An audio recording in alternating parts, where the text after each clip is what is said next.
स्वागत है स्टूडेंट्स आपका हमारे चैनल पर। आज हम करने वाले हैं कक्षा 9 की उपचारात्मक शिक्षण कार्य पुस्तिका गणित का अगला कार्यपत्रक नंबर 19 स्टूडेंट्स, जिसमें विषय वस्तु है एक चर वाले समीकरणों को समझना। तो स्टूडेंट्स आइए कार्यपत्रक नंबर 19 को देखते हैं। देखिए इसमें कुछ हमें बताया गया है, वह देख लेते हैं क्या बताया गया है। इसमें अध्यापक सामूहिक गतिविधि करवाएंगे और विद्यार्थियों से कहेंगे कि आप कोई एक संख्या सोचिए 1 से 9 के बीच में, उसे 3 से गुना कीजिए और उसके गुणनफल में 5 जोड़िए। इसका क्या हल होगा? 23 आया।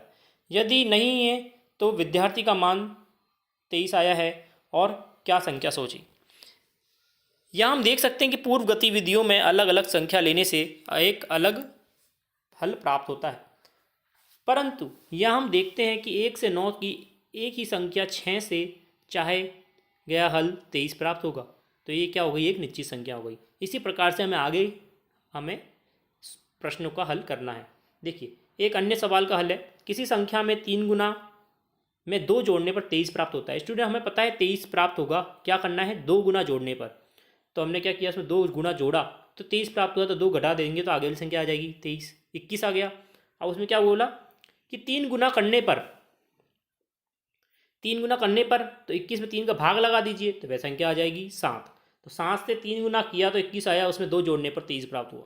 ठीक है, तो यहाँ पे वृत्त में घेरे में 1 से बढ़ते हुए मान को रखते हुए आप संख्या को एज्यूम करके मान सकते हैं। पहले 1 देखेंगे, फिर 2, 3, 4, 5, 6, जब तक कि 23 ना आ जाए। तो 7 जब तक नहीं आएगा जब तक 23 नहीं आएगा। आप ऐसे उल्टा करेंगे जैसे मैंने आपको भी समझाया है, तो आपका तुरंत उत्तर आ जाएगा कि 7 आएगा। देखते हैं अगला प्रश्न नंबर 2। निम्न सवालों को हल करना है। किसी संख्या में 1/3 में 4 जोड़ने पर 5 प्राप्त होगा।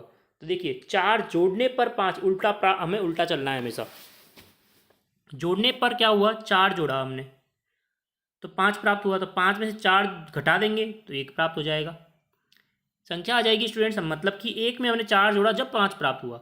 अब आगे और क्या बोल रहा है वह? 1/3 में, तो मतलब कि किसी संख्या का 1/3 किया हमने जब 1 प्राप्त हुआ हमें। तो ऐसी कौन सी संख्या है जब 1/3 करेंगे तो 1 प्राप्त होगा? तो क्या हो जाएगा? 3 हो जाएगा।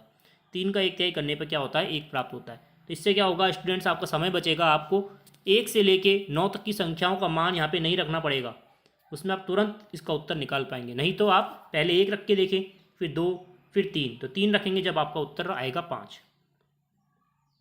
अगला देखिए, किसी संख्या के 3 गुने में 7 जोड़ने पर 25 प्राप्त होता है। संख्या बताइए। पहले 1 रखेंगे, 2 रखेंगे, 3 रखेंगे, 4 रखेंगे, 5 रखेंगे, 6 रखेंगे। 6 रखा आपने स्टूडेंट्स, तो 6 में 3 गुना किया, पहले 3 गुना किया तो 18 आया, फिर 18 में 7 जोड़ा तो क्या आया? 25 आया, मतलब कि 6 हमारा सही उत्तर है। या फिर आप क्या कर सकते हैं स्टूडेंट्स, 25 हमें पता है, उसमें 7 जोड़ा गया है तो 7 घटा दीजिए तो 18 आ जाएगा। 18 में 3 का भाग लगा देंगे तो 6 आ जाएगा। इस प्रकार से भी कर सकते हैं। किस संख्या के आधे में से 4 घटाने पर 5 प्राप्त होता है? संख्या बताइए।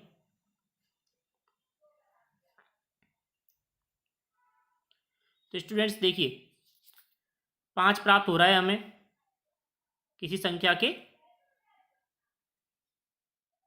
5 प्राप्त हो रहा है 4 घटाने पर। 4 घटाया तो स्टूडेंट्स क्या करना है? उल्टा चलना है हमें। तो इस संख्या में क्या करेंगे स्टूडेंट्स? 5 कैसे प्राप्त होगा? 4 घटाने पर। किस में से 4 घटाएंगे तो 5 प्राप्त हो जाएगा? 9। 9 में से 4 घटाएंगे तो 5 प्राप्त होगा। अब क्या बोल रहा है कि संख्या के आधे में, तो स्टूडेंट्स क्या हो रहा है? यहाँ पे आधा हो रहा है, तो आधा है तो 2 से उल्टा गुना कर दीजिए आप स्टूडेंट्स, तो क्या आ जाएगा? 18। तो 18 का आधा होता है 9। ठीक है, इस प्रकार से आप करेंगे। नहीं तो आप स्टूडेंट 1 से लेकर 18 तक की गिनती बोलते दीजिए, आपको काफ़ी समय लग जाएगा। तो स्टूडेंट्स ये था हमारा कार्यपत्रक नंबर 19 का पूरा सॉल्यूशन। इसी प्रकार जुड़े रहिए, चैनल से लाइक करें, शेयर करें, सब्सक्राइब करें। धन्यवाद।